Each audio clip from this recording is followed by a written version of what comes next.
कितना भोग खाते हैं।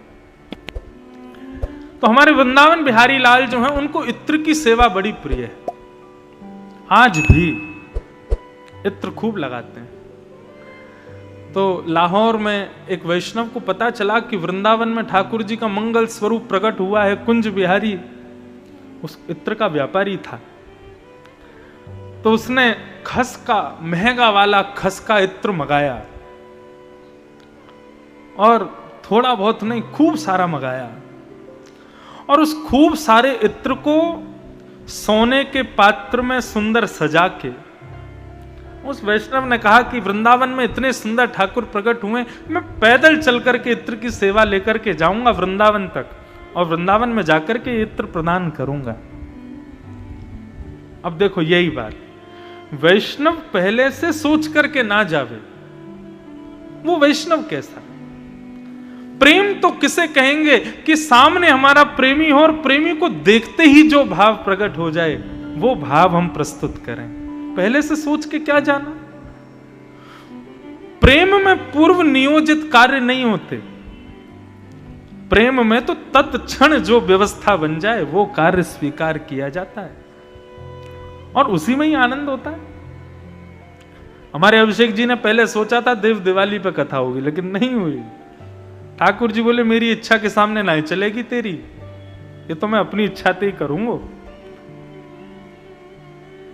खिसक गई अपनी आप डेट, पहले हो गई। तो प्रेम में पूर्व नियोजित नहीं होता कार्य, पहले से सोच के जाने लगे और मनी मन सोचने लगे मेरे द्वारा चढ़ाया गया इत्र बिहारी जी को लगेगा, पूरी कुंज में इत्र की सुगंधी हो जाएगी, वृंदावन में सब चर्चा का विषय बन जाएगा। अरे भैया कौन लेके आया हो इतना बढ़िया इत्र, मन में पहले ही सोचते हुए जा रहे थे।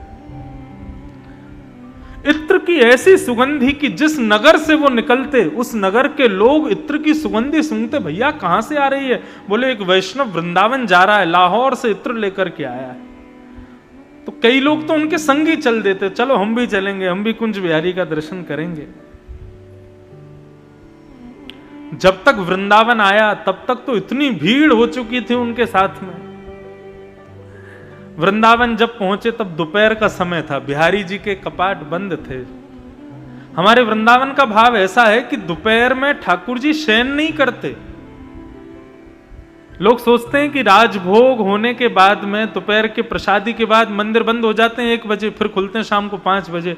तो ठाकुर जी सोते थोड़े ही हैं।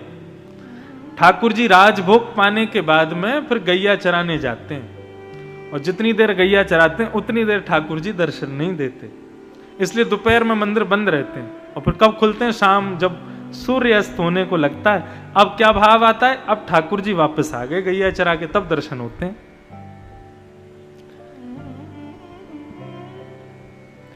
दोपहर में पहुंचे, मंदिर बंद था।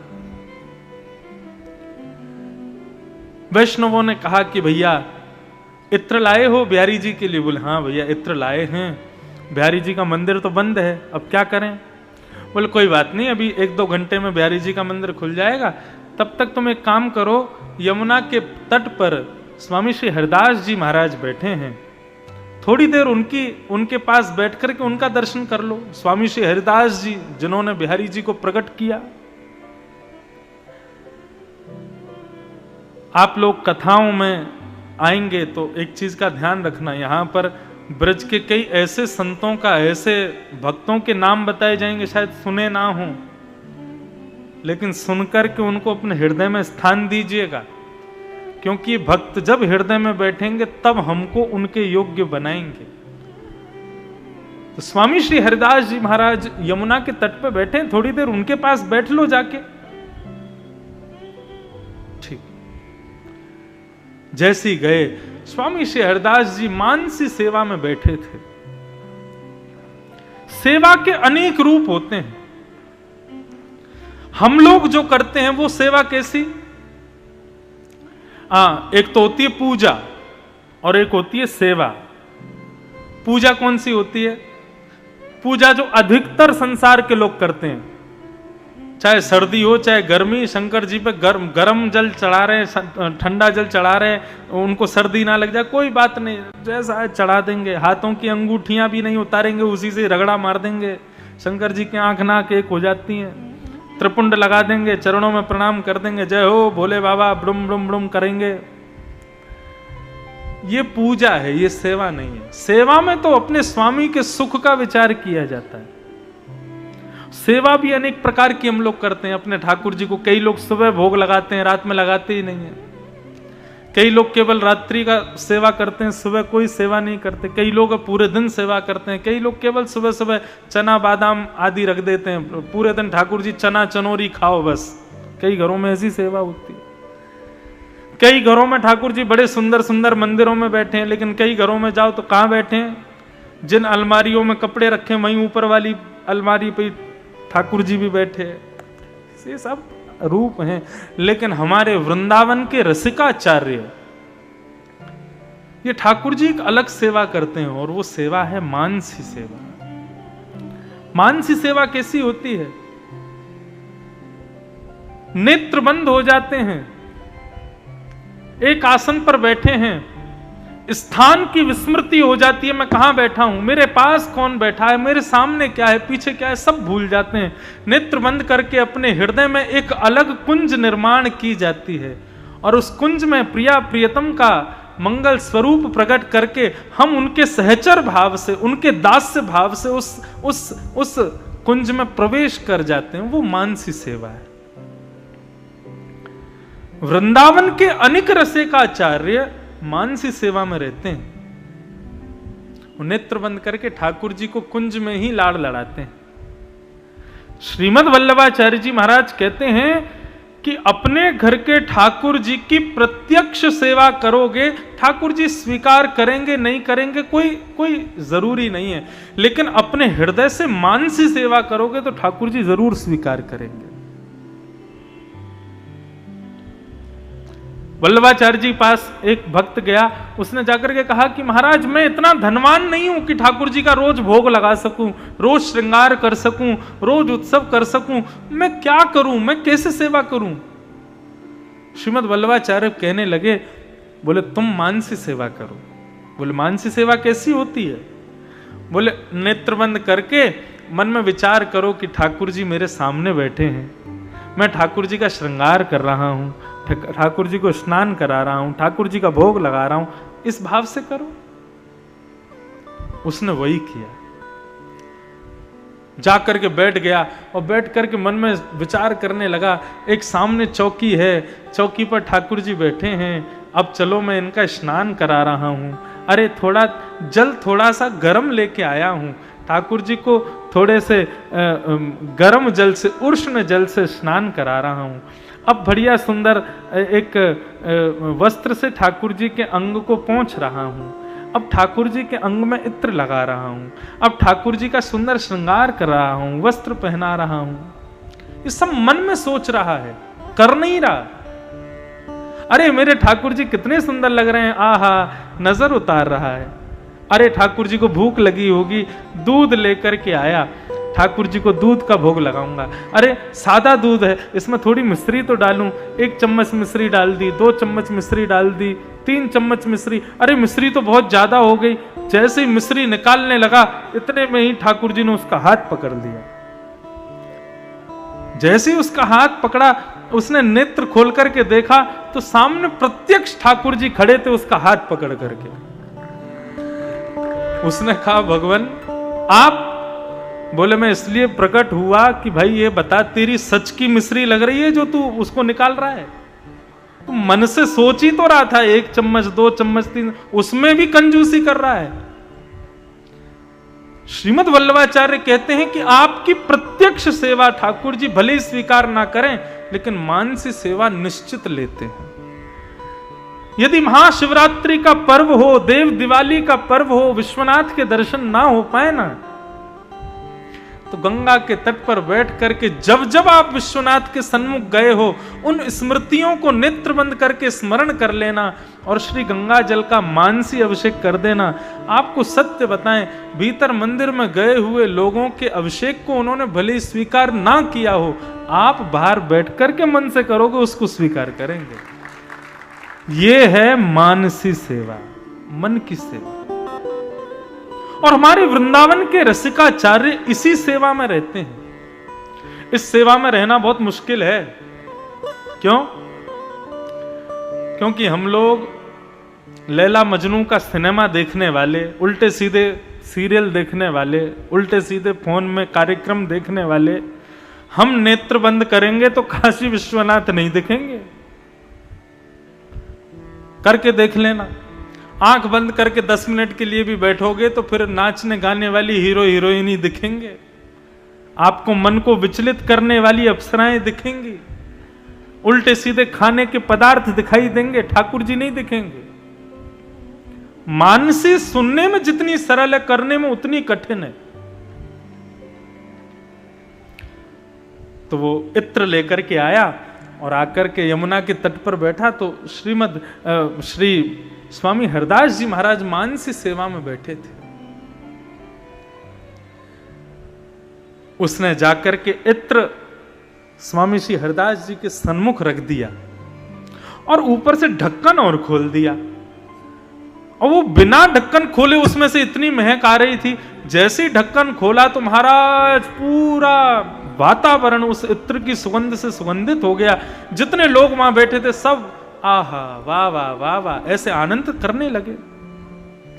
स्वामी श्री हरदास जी महाराज अपनी मानसी में बैठे थे और मानसी में बैठे बैठे उनके चेहरे का आव भाव बदल गया, और बदलते ही वो ऐसे हाथ अपना घुमाने लगे, और घुमाते ही उनका हाथ पड़ गया उस इत्र के पात्र पर।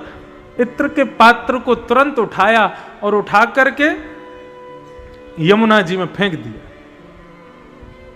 इत्र तो फेंका ही फेंका, सोने का जो पात्र था वो भी फेंक दिया, और फेंक करके मुस्कुराने लगे, जय हो जय जय श्री राधे, जय जय श्री राधे, श्री कुंज बिहारी कह करके स्वामी श्री हरदास जी आनंदित हो गए। लेकिन वो भक्त क्या जाने कि यहां क्या हुआ था, उसका मन तो बड़ा उदास हो गया। बोले कि मैं इतनी दूर से इतना महंगा इत्र लेकर के और सोने के पात्र में पैदल चल करके आया कि कुंज बिहारी को अर्पित करूंगा, और ये बाबा जी ने मेरा इत्र भी फेंक दिया, मेरा पात्र भी फेंक दिया, कोई कीमत ही नहीं समझी उसकी। उसका मन उदास हो गया। उसी समय सोचने लगा, कुंज बिहारी को प्रणाम करता हूं, वापस चला जाऊंगा, जीवन में कभी नहीं आऊंगा वृंदावन। अरे यहां वस्तु का मोल नहीं जानते लोग। स्वामी श्री हरदास जी के जब नेत्र खुले, नेत्र खोल करके उस बालक को देखा, उसके सिर पर हाथ फेरने लगे। बोले जाओ, दर्शन खुल गए हैं, बिहारी जी का दर्शन कर लो, वैष्णवों का ले जाओ इनको, बिहारी जी का दर्शन कराओ। बिहारी जी के दर्शन करने के लिए जैसे ही निधिवन राज में प्रवेश किया, सगन कुंज में से उसी इंद्र की सुगंधी आ रही थी। जैसे ही उस वैष्णव ने जाकर के बिहारी जी को देखा तो सिर के मुकुट से लेकर के नख तक उस इत्र में ही सराबोर श्री बिहारी जी खड़े हुए थे, मानो थोड़ी से चुचा रहा था इत्र ठाकुर जी के। ये दर्शन करके वो समझ नहीं पाया ये क्या हुआ। उन्होंने वो इत्र, अच्छा सुगंधी एक ऐसी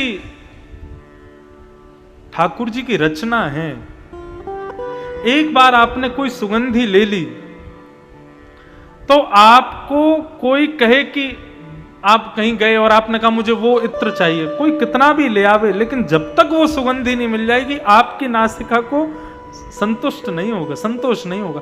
क्योंकि नासिका का एक गुण है, वो एक बार जिसको सूंघ लेती है वो जीवन भर याद रखती है। आपने 20 साल पहले भी यदि कोई सुगंधी ली होगी, 20 साल बाद यदि कोई वही इत्र लगा करके आपके पास आ जाए तो आप नेत्र अपने आप बंद हो जाएंगे, 20 साल पुरानी स्मृति अपने आप प्रकट हो जाएगी। सुगंधी में इतनी ताकत होती है। उसको पता था कि ये इत्र मेरा ही है, उसकी सुगंधी से उसको पता चल गया था।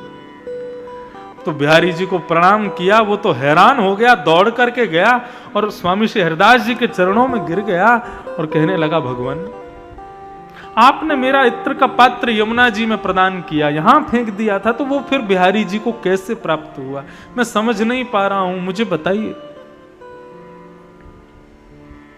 स्वामी जी मुस्कुराने लगे और मुस्कुरा करके कहने लगे, बालक जब तुम आए थे ना, उस समय मैं मानसी में बैठा था और मैं मानसी में क्या चिंतन कर रहा था, कि प्रिया प्रियतम दोनों होली खेल रहे हैं, और जब होली खेल रहे थे तो ठाकुर जी ने अपनी पिचकारी से ऐसा रंग हमारी श्री जी पे, हमारी किशोरी जी पे, हमारी राधा रानी पे डारो कि राधा रानी की हार है रही।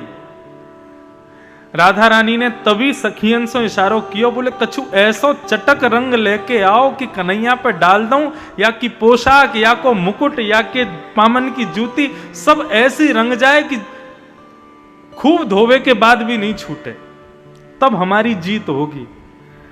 तब सब सखी खोजवे के काजे गई, ऐसा रंग कहां मिलेगो। तभी तेने इत्र को वो पात्र मेरे सामने ला करके रख दियो, और मैंने वो पात्र उठा करके किशोरी जी को दियो, और किशोरी जी ने वो बिहारी जी पर छिड़क दियो। बिहारी जी वही इत्र में रंग गए। ये मानसी सेवा है। बोलो कुंज बिहारी लाल की जय।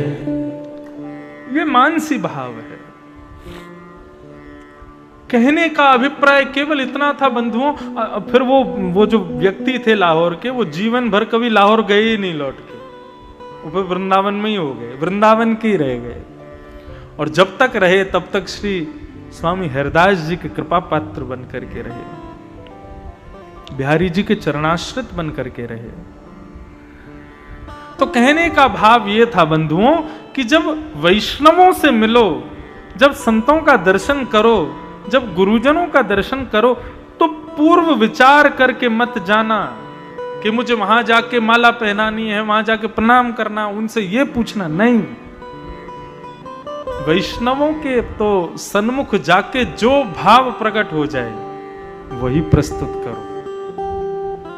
संतों से तो देख करके जो मन में प्रश्न हो जाए, सांसारिक ना हो, अपने कल्याण का हो, वो प्रश्न तुरंत कर लो, फिर वो जो दे दें उसको स्वीकार करना।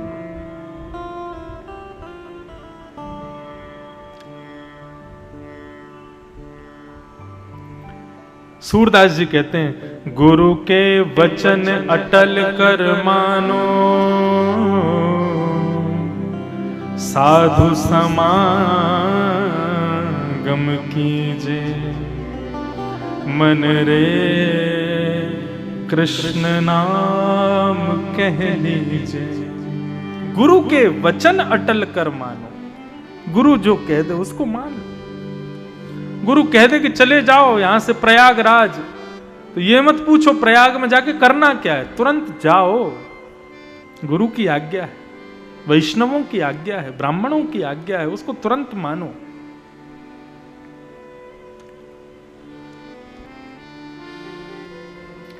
सौनकादि ऋषियों ने सूत जी से प्रश्न किया है, और क्या प्रश्न कर रहे हैं? चिंता मणिर्लोक सुखम,